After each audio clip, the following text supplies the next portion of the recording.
Boa noite. Que bom que você veio, para que eu não fique aqui assim me sentindo tão sozinha hoje. Eu brinquei ontem com os irmãos, né, convidando todos para virem, para que eu não falasse isso apenas para a câmera. Estou muito feliz que você está aqui. Guina, estou muito feliz que o seu celular está desligado. Muito obrigada por esse privilégio, viu? Deixa ele assim. Isso. Nós estamos estudando, esse é o 11º tema. É o tema das 7 trombetas. Esse é um tema que ele tem diversas linhas de pensamento que elas são coerentes com a verdade. Nós podemos pensar ali pelo menos em 7 formas de que essas trombetas sejam colocadas para nós conhecermos o que Jesus está revelando para nós no livro de Apocalipse. Eu vou pegar uma linha de raciocínio que eu achei assim que era, diante de tudo que a gente olhou, que a gente estudou, que o pastor Eduardo me ajudou também, buscando mais material. Então, pode ser que você já tenha ouvido, não, mas acho que além desse comprimento tem um outro, pode ser. Tá, algumas de quando essas trombetas foram tocadas, elas podem ter ali uma ou duas interpretações diferentes. Então, nós vamos já começando explicando isso, porque qual é o melhor método de nós reconhecermos estudarmos o livro de Apocalipse? É o método historicista, onde as coisas vão se cumprindo ao longo da história. Nem pensar que tudo é para o passado, nem pensar que tudo é para o futuro. Algumas coisas já foram cumpridas, e nós estamos aguardando aí o final, o desenrolar de todos esses acontecimentos, tá bom? Então, nós vamos usar bastante a Bíblia hoje, ali ler os versos, para nós tentarmos compreender tudinho, como seria a melhor forma de compreensão. A Bíblia, quando ela fala em trombetas, ela fala em algo que faz barulho. Ninguém toca trombeta para ficar escondido, né? Quando uma trombeta era tocada no Antigo Testamento, normalmente, o que ela falava? Era para convocações, para falar sobre a hora do culto. Eles tocavam quando o culto ia começar, as cerimônias no santuário. Quando eles iam para a guerra, eles levavam suas trombetas. Quando tinha algum anúncio a ser feito. E no Novo Testamento, né, agora mais recente, a trombeta está sempre associada à volta de Jesus. Nós podemos estabelecer uma série de comparações entre as trombetas, tanto no Antigo Testamento quanto no Novo Testamento. E algo que é importante a gente lembrar é que muitas das figuras que são usadas no livro de Apocalipse, elas nos lembram do ritual do santuário. Temos aqui uma cena do santuário celestial. João vai descrever para nós uma cena que nós vamos aqui começar a ler no livro de Apocalipse, né, o capítulo 8. Abra, por favor, a sua Bíblia. Acompanhe comigo. Ou seu celular, fica à vontade também. É só colocar lá Apocalipse 8, está valendo, tá bom?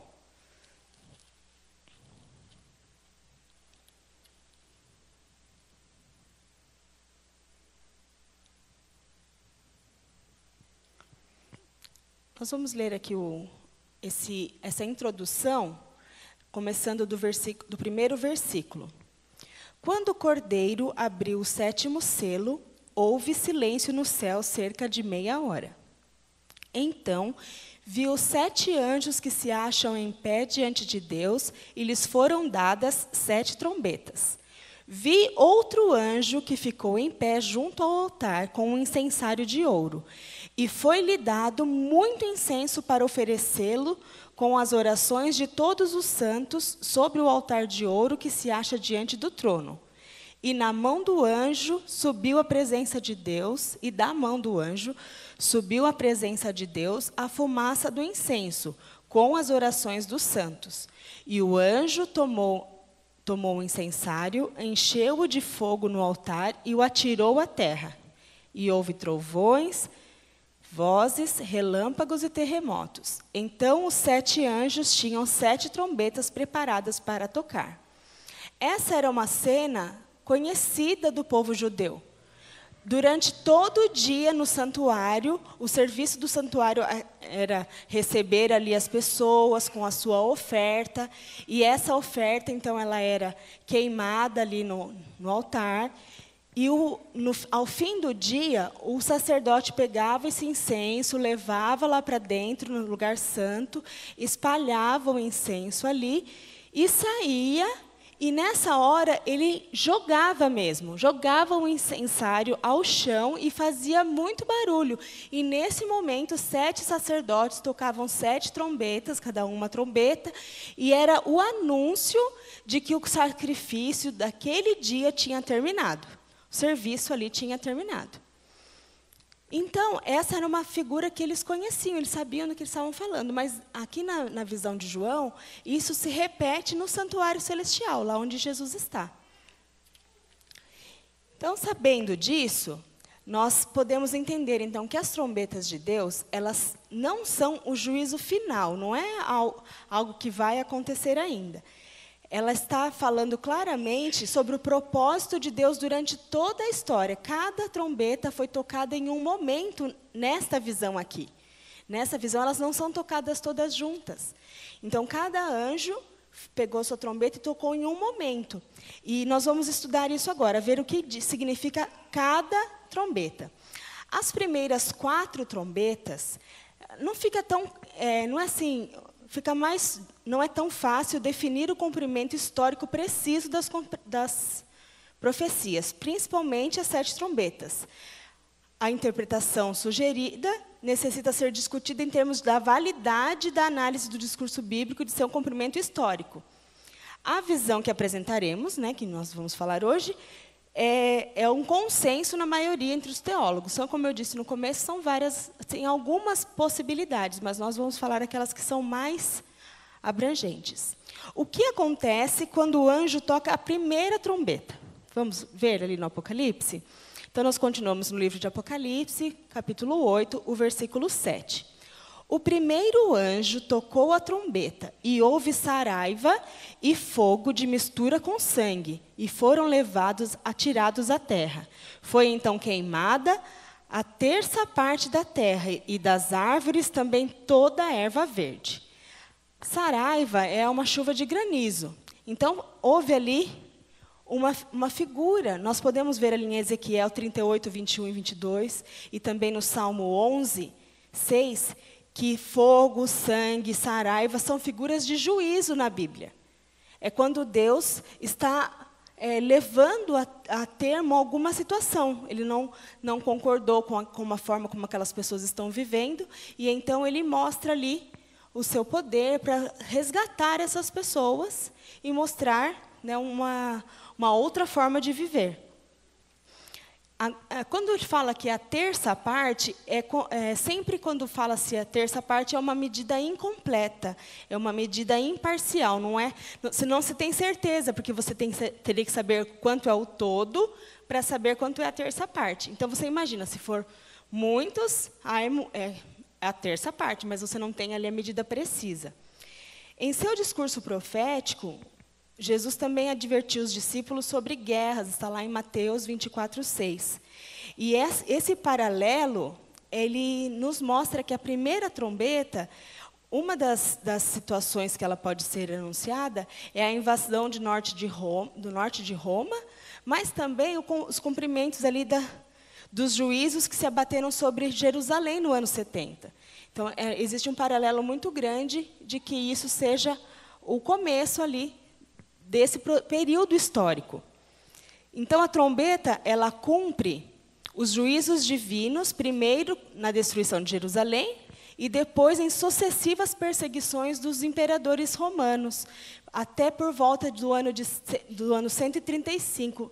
Dezenas de cidades, centenas de povoados ali cristãos já haviam sido destruídos.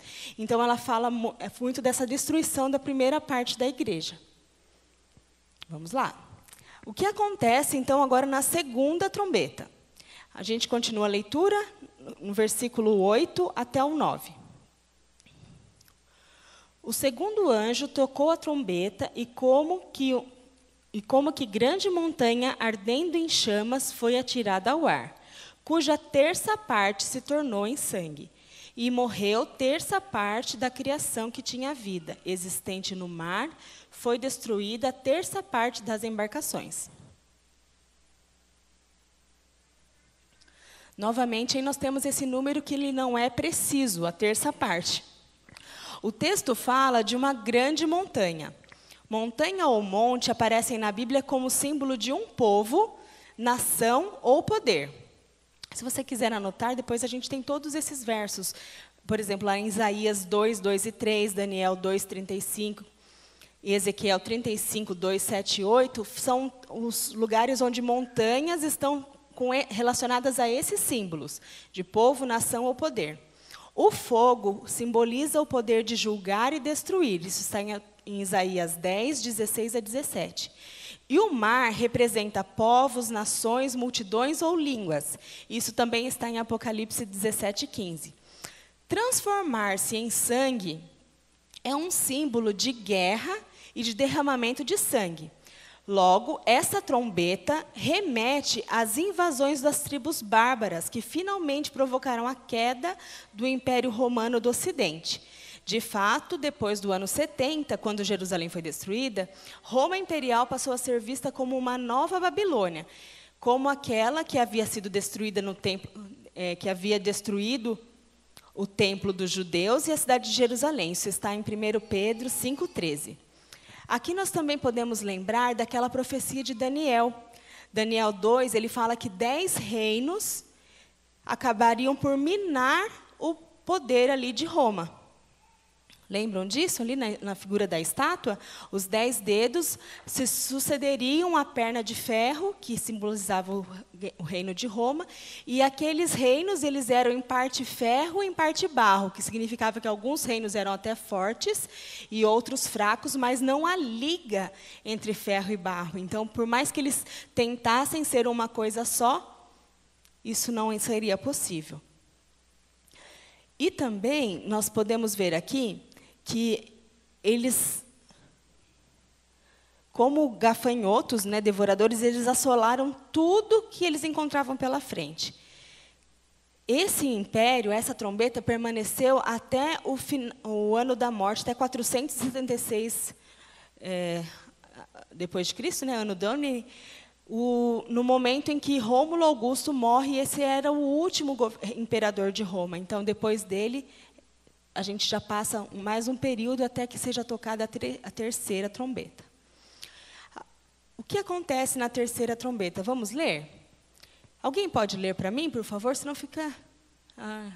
Está filmando, então eu vou ler. O terceiro, Apocalipse 8, versículo 10... O terceiro anjo tocou a trombeta, e caiu do céu sobre a terça parte dos rios, e sobre a fonte das águas, uma grande estrela, ardendo como uma tocha. O nome da estrela é Absinto, e a terça parte das águas se tornou em absinto, e muitos dos homens morreram por causa dessas águas, porque elas se tornaram amargosas. Outro texto, irmãos, cheios de figuras de linguagem. Então, para a gente entender, a gente tem que começar a procurar ali o que essas figuras de linguagem representam. A visão inaugural de Apocalipse, lá no Apocalipse 1, 16, ela apresenta Cristo segurando em sua mão direita 7 estrelas.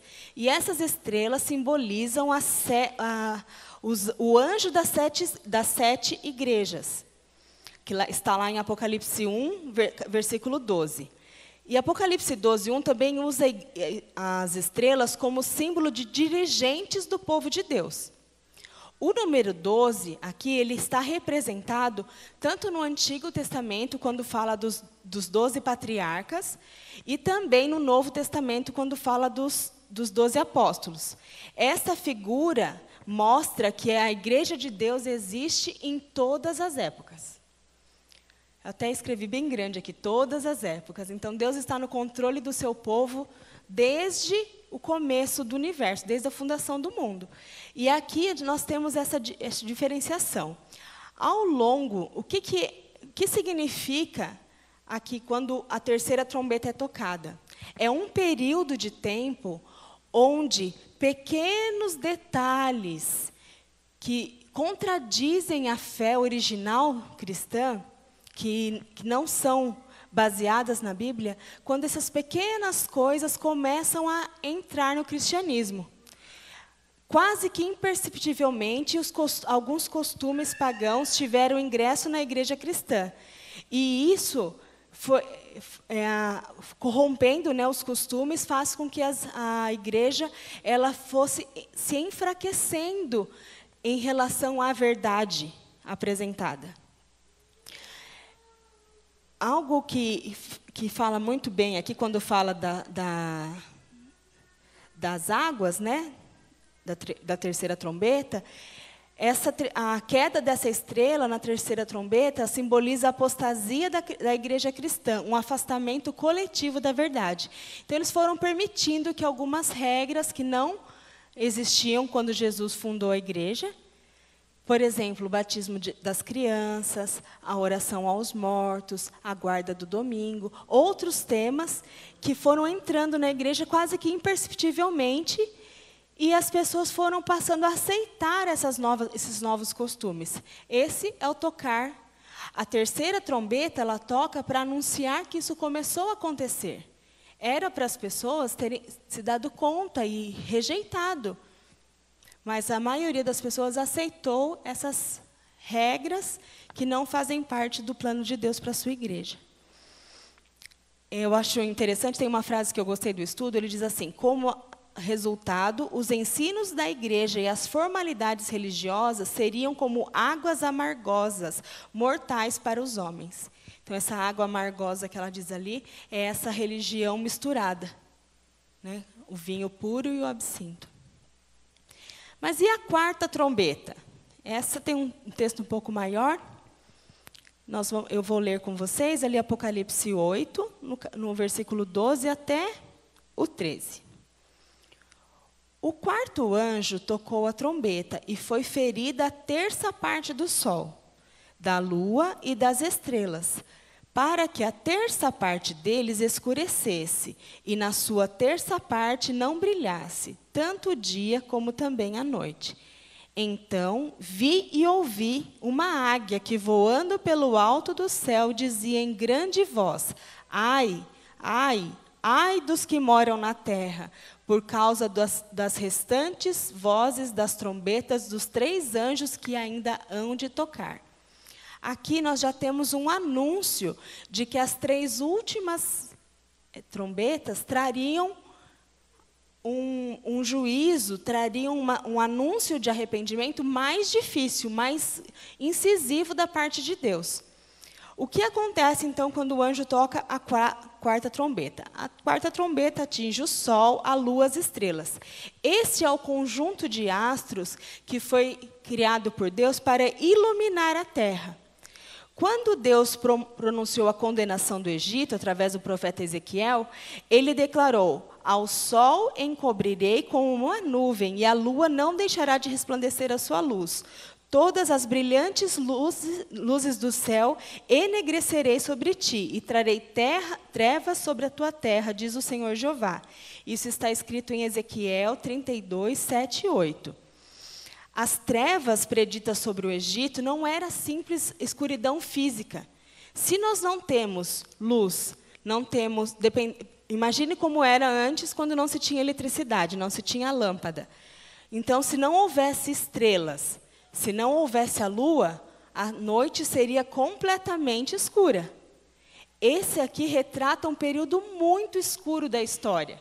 Quando eu falo de uma idade escura, o que vem à sua mente? A Idade Média, sem dúvida. A Idade Média, também chamada de Idade Escura, é quando as trevas espirituais e morais atingiram toda a humanidade. E isso cumpre o que o anjo aqui declara quando toca a quarta trombeta. Foi um tempo, irmãos, muito terrível. Para aqueles que gostam de história, nós temos ali não só a corrupção, porque a gente pensa que corrupção nasceu no Brasil, e infelizmente não. parece que ganhou mais raiz no Brasil, mas a corrupção sempre existiu. E nessa época da Idade Média, os governantes, unidos à igreja, eles tinham o povo, não havia pessoas que pudessem ler. A Bíblia, ela era permitida somente para uma classe bem pequena de pessoas. Então, havia escuridão sobre os mandamentos de Deus, sobre as regras de Deus para a vida das pessoas. Não se tinha acesso à Bíblia. Não sei quantos de vocês assistiram o filme Lutero, ali filme muito bom. Esse compensa gastar tempo ali para assistir. Ele vai mostrando para a gente a realidade do povo que acabava acreditando nos seus governantes, como se eles fossem representantes de Deus, e ali, dessa forma, eles pudessem dar para você a regra que você precisava cumprir. Além disso, haviam as constantes guerras por território, onde as pessoas eram escravizadas de certa forma. Trabalhavam ali com pouco recurso, ou quase nenhum recurso, recebendo quase nenhum recurso. E isso se cumpre nessa... a quarta trombeta se cumpre quando chega a Idade Média. Este afastamento da religião e esse afastamento da verdade, da palavra de Deus, propulsou depois, o surgimento do ateísmo, e a existência de Deus foi questionada, porque as pessoas liam sobre a Idade Média, isso já no século XIX, e liam sobre a Idade Média, liam sobre os acontecidos, as guerras feitas em nome de Deus, e falavam, mas como? Se Deus é um Deus de amor, como Ele permitiu essas coisas na história? E isso abriu caminho para o pensamento ateu. Aquelas pessoas, então, que não amavam a Jesus e passaram a criticar a Jesus e a negar a sua existência. Eu fico pensando sempre nessa época da história, eu também penso assim, nas pessoas que morreram e foram enganadas por sua vida toda. E eu louvo a Deus porque Deus ele não leva em consideração o tempo da ignorância, aquilo que as pessoas não tiveram oportunidade de conhecer. A graça de Deus esteve presente durante todo esse tempo da história, e há salvos em toda a história. Deus sempre manteve um povo, Deus sempre teve uma forma de manter algumas pessoas fiéis a Ele, que tivessem ali a oportunidade de pregar a palavra verdadeira. Então, irmãos, nós não precisamos pensar assim, nossa, e todas aquelas pessoas que viveram nesse período se perderam? Não. Com a graça de Deus, muitos ali estão salvos, aguardando a volta de Jesus. Quando Jesus voltar, Ele vai chamar os salvos de todas as épocas.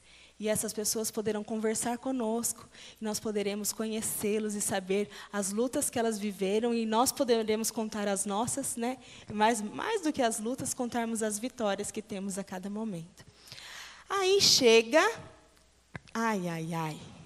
os 3 ais. Quando eu chegar em casa, você nunca ouviu isso da sua mãe? Quando você chegar em casa. Do pai, Aninha? Quando?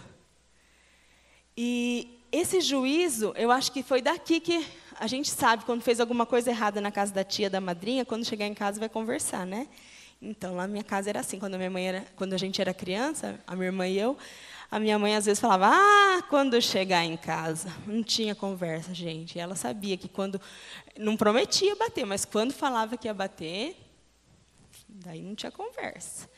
E aqui nós temos esses começos, desses 3 ais. Nós temos ali no final do verso 13, nós já lemos, eu só vou relembrar. Ai dos que moram na terra, por causa das restantes vozes das trombetas dos 3 anjos que ainda têm de tocar. Então, aqui já era para a gente ficar preocupado. Mas vamos lá. Apocalipse 8:13, faz essa introdução, é esse texto que eu li agora. Que introduz as últimas 3 trombetas, que também são chamadas de ais. Com esses ais ou maldições, Deus permite um aumento das manifestações do mal e permite as trevas morais e espirituais sobre a terra. A longa descrição da quinta e da sexta trombeta também são intrigantes, e a identificação dos fatos históricos não são tão simples de serem interpretados. Parece que eles nos falam dos tormentos espirituais daqueles que resistem à voz divina, que clama pelo arrependimento. Durante cada tempo, durante toda a história da humanidade, Jesus sempre providenciou, Deus sempre providenciou eu estava pensando, o alerta, mas não é o mensageiro, o atalaia, era a palavra que eu queria usar. O atalaia, que era aquele que gritava ali, anunciando alguma notícia. E aqui, essas últimas duas trombetas, né, a quinta e a sexta, são uma forma mais incisiva de Deus dizer: prepare-se, prepare-se. O que acontece, então, quando toca a quinta trombeta? Nós chegamos agora em Apocalipse 9. Esse texto, ele é maior, eu não vou ler ele todo. Se você ficar curioso com todos os detalhes, depois você pode ler em casa. Eu vou ler com vocês agora o versículo 1 e o versículo 2. Então, você já estava na página aí, né? No Apocalipse 9, versículo 1 e versículo 2. O quinto anjo tocou a trombeta e viu uma estrela caída do céu na terra. E foi-lhe dada a chave do poço do abismo. Ela abriu o poço do abismo e subiu uma fumaça do povo como fumaça de grande fornalha. E com a fumaceira saída do poço, escureceu-se o sol e o ar. Para a maioria dos teólogos, a quinta trombeta, ela apresenta o surgimento, o progresso e o crescimento do islamismo. Tanto na Arábia, né, a partir do século VII da era cristã. A Arábia, ela tem sido chamada de Poço do Abismo por causa de seus desertos e áreas vazias. E um adepto do Islã, ele é chamado de muçulmano, que é aquele que se submete. Os muçulmanos, eles acreditam em 25 profetas. E na lista está Adão, Abraão, Moisés, Jesus e Maomé. São alguns, né, dos que eles acreditam. E eles acreditam que Maomé, ele foi o último dos profetas, trazendo a mensagem final de Deus para toda a humanidade, que está ali na forma do Alcorão, que quer dizer recitação, sendo por isso designado o selo do profeta. Esse povo, irmãos, ele é descrito aqui no Apocalipse 9 como um povo que é como um escorpião, olha só. Foi lá no versículo 5. Foi-lhes dado que não que os matassem, e sim que os atormentassem durante 5 meses. E o seu tormento será como o tormento de escorpião quando fere alguém. Alguém aqui já foi picado por escorpião? Eu já. O meu irmão foi socorrer o escorpião. Brincadeira. Só para você... Mas é verdade. É uma dor terrível. E o escorpião que me picou, o meu irmão conseguiu pegar, nós levamos para o pronto-socorro. Eu tinha 9 anos. Curiosamente, foi num sábado à tarde, o primeiro sábado que eu fui à igreja adventista. À tarde, eu fui picada por um escorpião. Mas o escorpião não tinha veneno, né? Daí só eu que fiz mal para ele, ele morreu. Meu irmão matou ele. E nós levamos ali na Santa Casa, fizeram todos os procedimentos, e a moça falou assim, olha, precisa tomar uma injeção, mas eu não sei o que dói mais, se é a picada do escorpião ou a injeção. Daí meu irmão, forte, poderoso, falou assim, então deixa, já está doendo só isso, mesmo não precisa dar injeção, não. E eu nem tomei a injeção, porque eles acharam que era superficial o corte, mas doeu 24 horas. Dói muito. Quando teve o espalhamento, não sei se é a melhor palavra, mas quando o povo islã se espalhou para levar a sua mensagem ali pela Europa, houve muita guerra. E essa guerra era também uma guerra de ideias, onde a forma como eles passavam a sua mensagem era tão agressiva que é lembrado como algo, como esse escorpião, que quando ele está acuado, ele pica. E aqui, eu me perdi.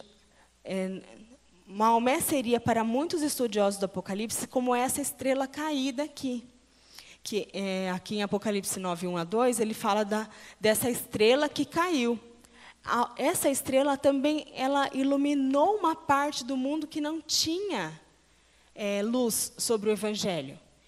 Mas essa luz era uma luz enganosa, porque aquela mensagem que Maomé traria, ela colocava Jesus como um ser igual aos demais, semelhante a Moisés, semelhante a Adão, a outros, né?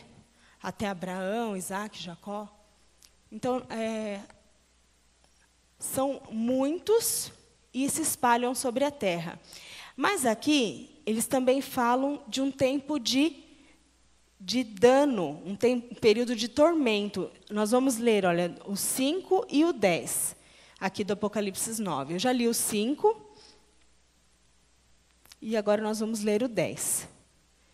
Desculpe, até o 10. Naqueles dias, os homens buscarão a morte e não a acharão. Também terão, estou lendo o versículo 6, tá? Também terão ardente desejo de morrer, mas a morte fugirá deles. O aspecto dos gafanhotos será semelhante a cavalos preparados para a peleja.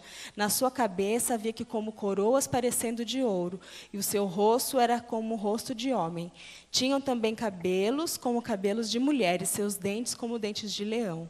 Tinham couraças como couraças de ferro, e o barulho para que as suas asas faziam era semelhante ao barulho de carros de muitos cavalos que correm a peleja. Tinham ainda cauda como escorpiões e ferrão, e na cauda tinham o poder de causar dano aos homens por 5 meses. Versículo 11.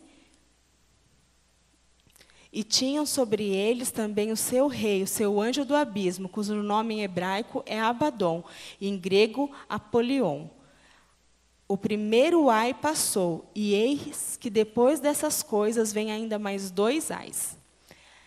Aqui nós reconhecemos também o tempo das cruzadas, que era a guerra entre os cristãos e os muçulmanos.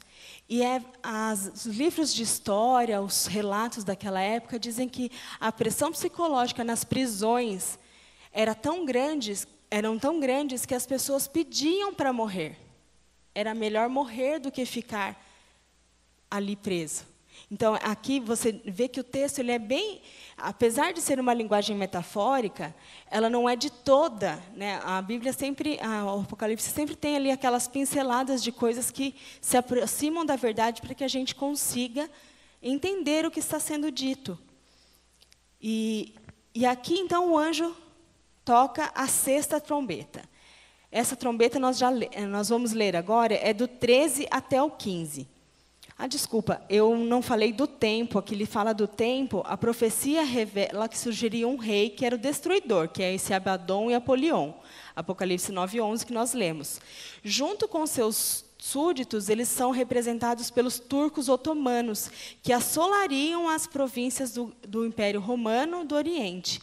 Seriam como hordas de gafanhotos, né, todos os soldados, e eles dominaram a Terra, ali, aquele pedaço do mundo, de 27 de julho de 1449, isso quando terminou os 150 anos do soar da 5ª trombeta.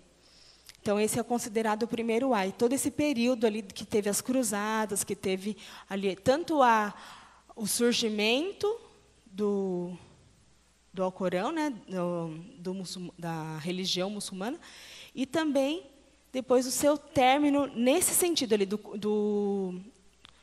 quando os turcos eles pararam, né, o seu crescente ali, a sua dominação ali terminou, que seria o Império Otomano.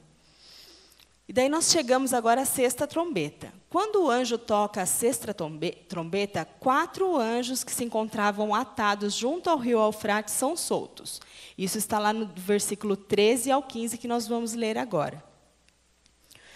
O sexto anjo trocou a trombeta e ouviu uma voz procedente dos 4 ângulos do altar de ouro que se encontra na presença de Deus, dizendo ao sexto anjo, o mesmo que tem a trombeta, solta os 4 anjos que se encontram atados junto ao grande rio Eufrates. No versículo 15, foram então soltos os 4 anjos que se achavam preparados para a hora, o dia, o mês e o ano, para que matassem a terça parte dos homens.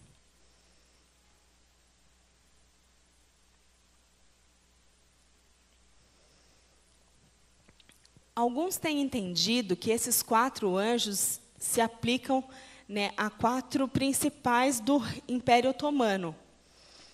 E eles, que estavam ali situados, eles deveriam ser libertados por um tempo específico, que era 1 hora, 1 dia, 1 mês e 1 ano. Vocês sabem que em profecia, 1 ano se corresponde a um dia se corresponde a 1 ano. Então, aqui fazendo as contas, 1 hora, 15 dias. 1 dia, 1 ano. 1 mês, então mais 30 dias. Mais 1 ano, vai fazendo as contas, dá 391 anos. Fique em paz, não fui eu que fiz a conta. Tá? Eu sou conhecida aqui por não saber fazer conta. 391 anos e 15 dias. Esse período, ele é um período profético que se cumpre na história exatamente a partir do dia 27 de julho de 1449, quando Constantino XII reconheceu a supremacia turco-otomana ao submeter sua eleição ao consentimento de um sultão. Isso se deu até 11 de agosto de 1840, já é bem próximo a nós, né? Já é bem recente, já é história bem recente. Quando, então, foi abatido o Império Otomano. Esse é o segundo Ai, faltando agora só o terceiro. Vamos ver o que acontece no terceiro Ai. São 3, né? Ai, ai, ai. É o jeito que a gente fala mesmo. Lá em Apocalipse 11:15, vou pedir para você olhar ali. Apocalipse 11, você vira uma página, né? 11, no versículo 15 diz assim: o 7º anjo tocou a trombeta e houve no céu grande voz dizendo. Se você está com a sua Bíblia aberta, eu vou pedir para você ler em voz alta comigo esse pedaço. Mesmo que tenha tradução diferente, não há problema. Olha que bênção depois de ouvir sobre tanta destruição. O Senhor, leia comigo, o reino do mundo se tornou de nosso Senhor e do seu Cristo, e ele reinará séculos dos séculos. A 7ª trombeta ainda não tocou, mas falta pouco. Quando nós estudamos esse tema, nós vemos que Deus está dirigindo o seu povo através da história. É possível confiar na promessa de Deus da sua volta. Porque tudo que Ele predisse que... Nós não fizemos... Olha, esse estudo, irmãos, é estudo para uma semana. Eu li, fui tentando fazer um resumo, eu acho que eu nem consegui atingir 1/3. Falando aqui de terça parte, que é uma medida incompleta, acho que eu não consegui atingir 1/3 de tudo que é dito, de todos os detalhes de cada uma dessas trombetas. São tantos detalhes que se cumprem tão fielmente que, se você for buscar ali em livro de história, aqueles livros de história, enciclopédia de história geral, você vai encontrar esses dados ali cumpridos. A gente acha que Deus deixou a revelação do que ia acontecer no mundo só lá em Daniel 2, em Daniel, nas 2 visões ali de Daniel, da estátua e tudo. Não. Jesus deixou muitas evidências para o seu povo, para aqueles que querem ser mais semelhantes a Jesus, que querem estar perto de Jesus. Aqui, lógico, você pode pensar assim, a gente estuda Apocalipse para quê? Para isso, para ter confiança. Porque aquele que predisse todos esses eventos que já aconteceram é o mesmo que disse: eis que venho sem demora. Eu queria que você lesse comigo o que está escrito em Hebreus 10, 37. Eu queria que você olhasse. É um verso conhecido da maioria, mas eu queria que você olhasse para ele hoje com outros olhos. Hebreus 10, 37. Encontrou? Vou aguardar todo mundo encontrar para a gente. Se não tiver marcado na sua Bíblia, tem aqui caneta para você marcar.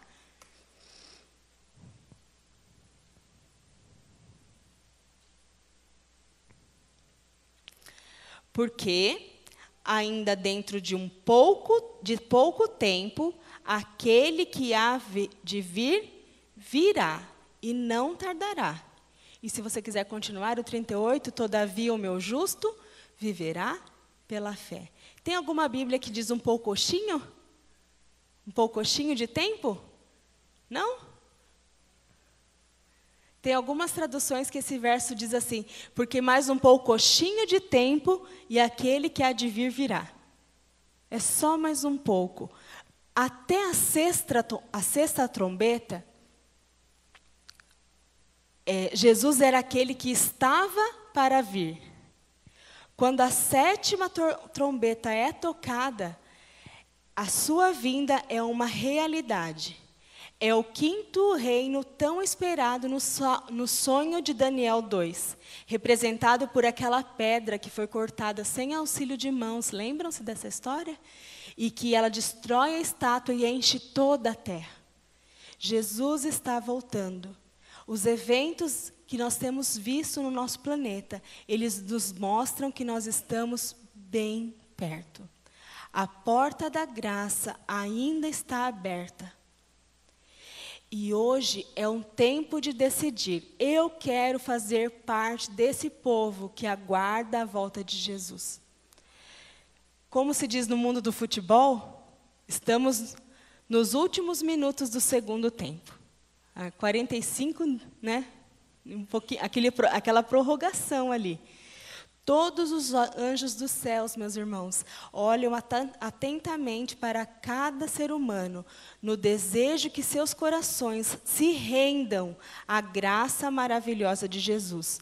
Isso é uma questão de escolha. E eu pergunto para você hoje, de que lado você quer estar?